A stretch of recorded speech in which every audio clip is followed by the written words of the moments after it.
Alrighty guys, and welcome back. Today we're going to be looking at an informative video on the shrine. Now, my camera is still not up and running, guys, so it'll be back as soon as possible. Until then, you're going to be able to see the Fungoose sweaty emote. Alright, what do we have here? We have Chlorophobia. Now, what does this perk do? Basically, when you are within the... It's a killer teachable perk. When the survivors are within the killer's heartbeat, they will receive a 30, 40, and 50% penalty towards healing, right? It's something to keep in mind. It's a very good perk if you can force a certain map. For example, this would be a good perk on a doctor if you were to force the map to be the game. However, if you are going to be taking this perk on RNG base, it would not be a good map for the lack of consistency. In the current meta we're in now, a lot of survivors will be gen rushing you, applying as much power and pressure towards objectives before anything else. Therefore, they won't even worry about healing, therefore instantly countering your perk here. Do I recommend this teachable perk?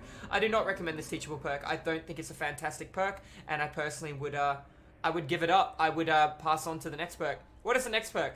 This perk is called Deadhard. By the way, this is a teachable unlocked on the Clown at level 35, followed by Pop the Boy Goes the Weasel at level 40, and at level 30, Bamboozled.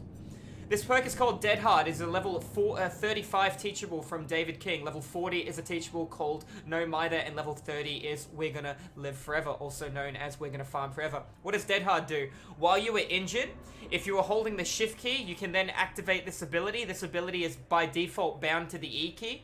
If you're on computer, on console, it'll be different. As long as you're running or holding the run key, you'll be able to activate it. It'll allow you to dash forward and avoid all damage for 1 second.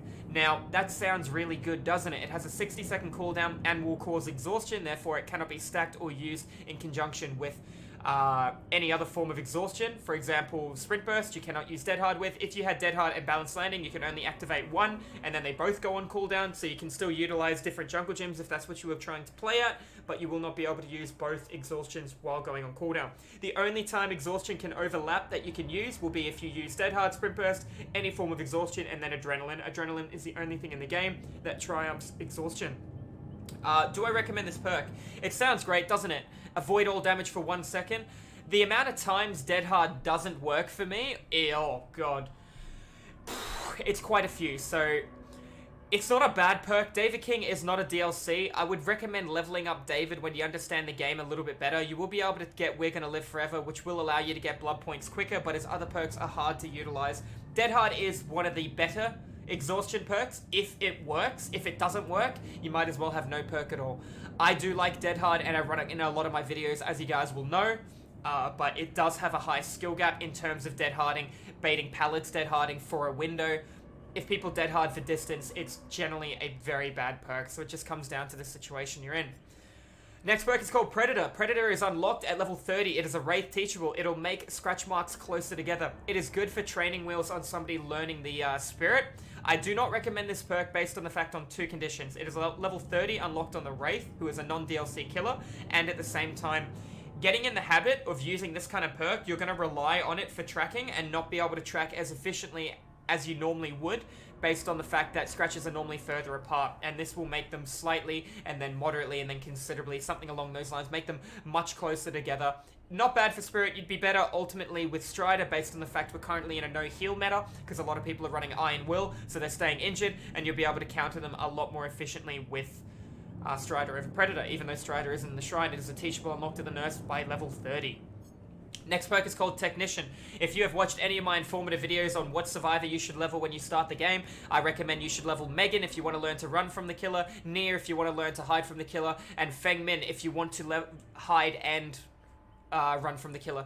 This is a teachable unlocked from Feng Min at level 30. The only thing is Feng Min is a paid DLC that you can get as well through in-game currency, so keep that in mind too. So you probably won't, if you wanted to play like a free-to-play playthrough, you wouldn't be able to have Feng Min to start off with, even though obviously you have to purchase the game, but I know a lot of people would rather unlock it with in-game money. So that being said, if you were to unlock Feng Min, she comes with some amazing teachables. You'll also get the Doctor, who comes with Modern Abuse, which can be phenomenal as well, and Overcharge, which isn't too bad.